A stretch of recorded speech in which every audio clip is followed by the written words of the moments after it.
For my final conference, I would like to talk about the role of business and business people in the free society.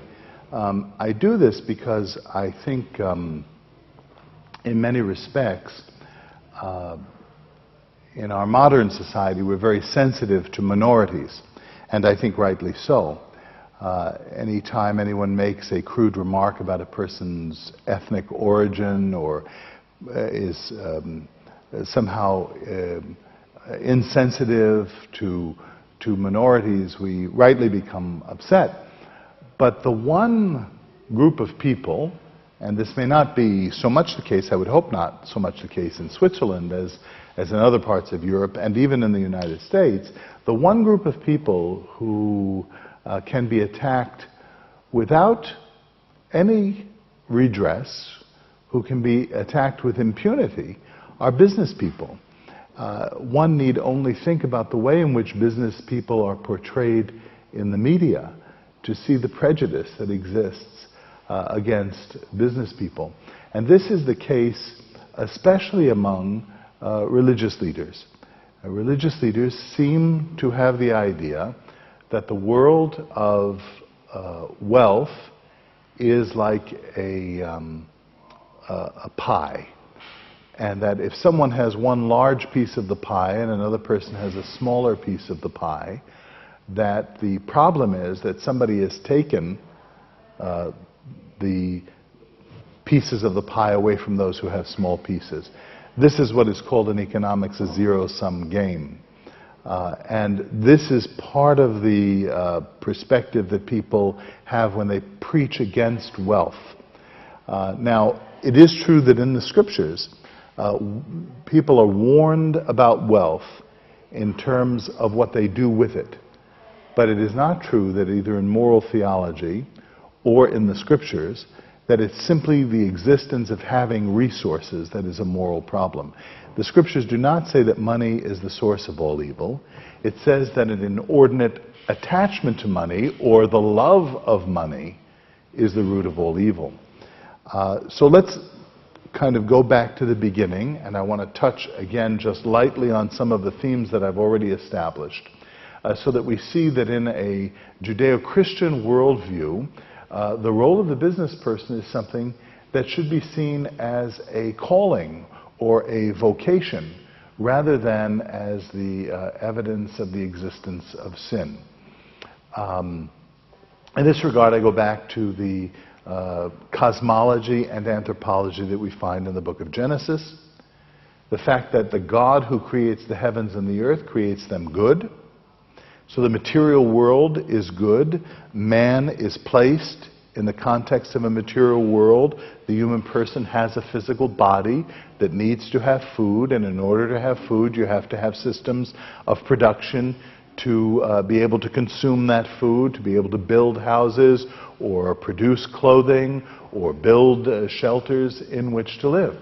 And so all of this implies some type of enterprise that must be engaged in, and that this enterprise, this engagement with the material world, is not seen as something that is evil, because the world itself, the physical world itself, in the book of Genesis, comes from God, who says that the material world is good.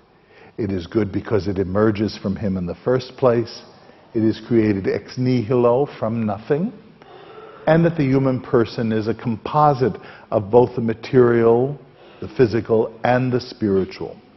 So, in this cosmology, in this anthropology, the human person endowed with this creativity is suited to the world in which he is situated and is given a vocation.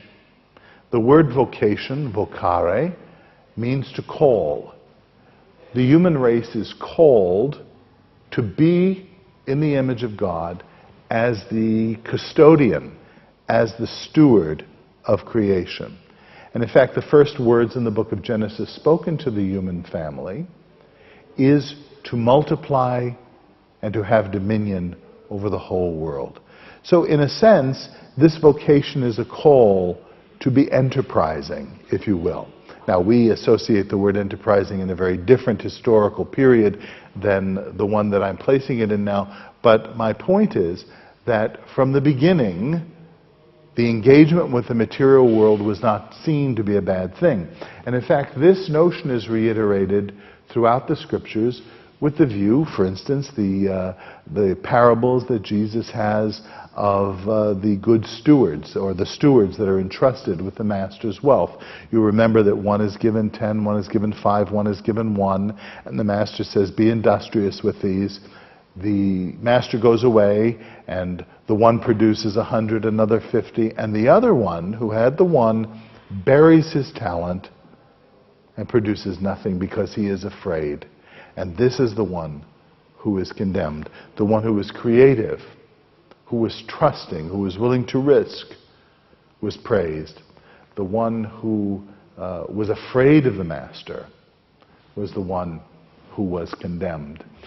These images that emerge from the Judeo-Christian sense, both in the creation and in the parables, are a real challenge to many modern notions, offered sometimes by clergy, sometimes by professors, certainly in the popular media as a whole.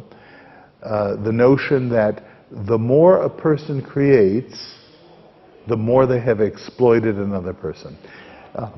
To think that wealth creation is axiomatically exploitative is to buy into this zero-sum game. Remember that the zero-sum game says that the world of wealth is limited, is static, so that if one has a larger part and someone else has a smaller part, that can only be accounted for by the fact that the one who has the larger part has taken it away from the one who has the smaller part.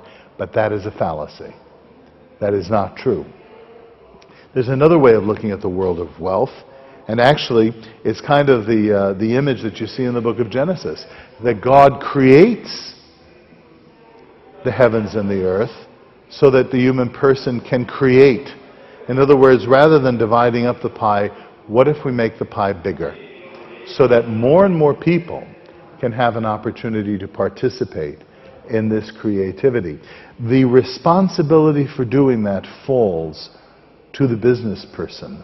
I said in my previous lecture that wealth does not exist in a state of nature. Let me elaborate that point here. Many people think that because there is a great deal of natural resources in a given country, that people are wealthy. But let's remember that probably one of the, certainly at this moment that I'm giving this lecture here in Lugano, in 2008, there is a great deal of money being spent on oil. The price of oil is going higher. So people think that, well, see, anyone who has oil would be rich. But that hasn't always been the case, has it? Most of human history didn't see that. For most of human history, oil was considered to be an annoyance. It wasn't a resource. What is it? And this is a very important question, because if you get the answer to this question right, you can understand so much more about enterprise, about business, about the role of entrepreneurship. What is it that transformed petroleum, oil, from a natural resource into wealth? It was the human mind. It was the invention of the combustion engine.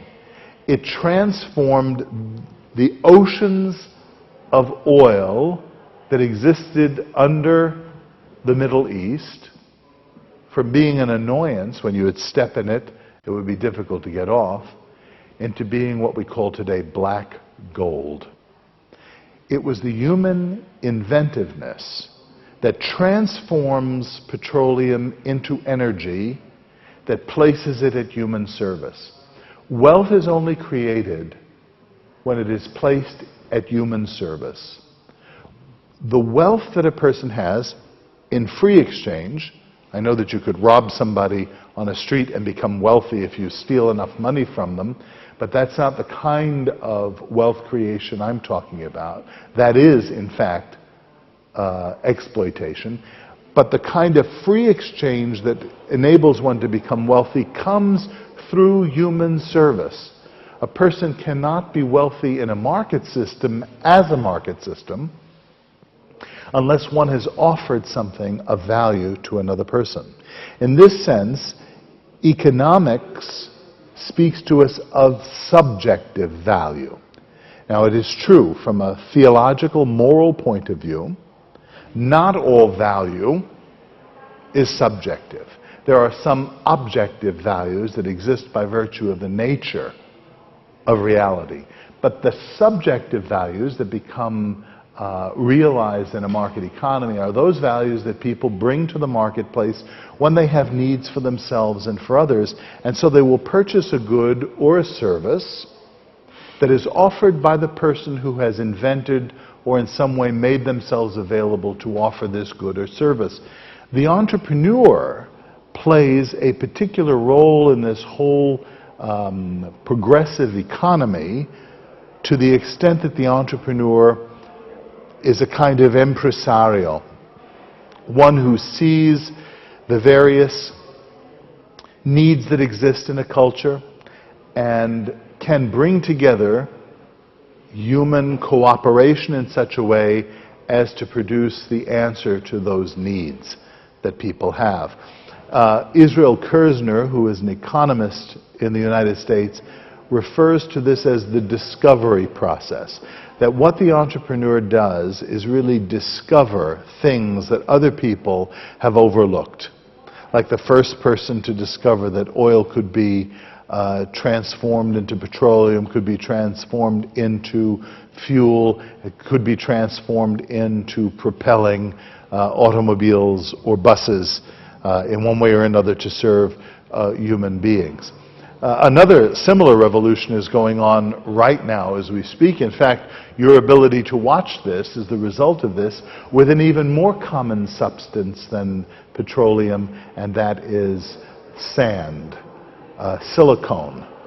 The whole technological revolution related to communications that is going on, every cell phone, all of our computer technology and email is all predicated on silicone, on sand, and is the ability of inventors to have discovered the use for silicone to transmit data in the way that is far beyond my own capacity to understand, but nonetheless has served the needs that you and I have to communicate with one another, to communicate with our families. Now, this process of entrepreneurship, this process of business, has to be guided by some kind of moral orientation. The reason I say this is because of the simple moral maxim that I think almost anyone in civilized society would agree with. And that is, this is the moral maxim, just because you can do it doesn't mean you should do it. So we have to be guided by some kind of moral norm that prevents technology from ruling us, where we stay in control of the technology. Not everything that one can do in a market is necessarily good. Not everything that you and I consume is good for us. Not everything we can sell is good for people. And certainly not the whole world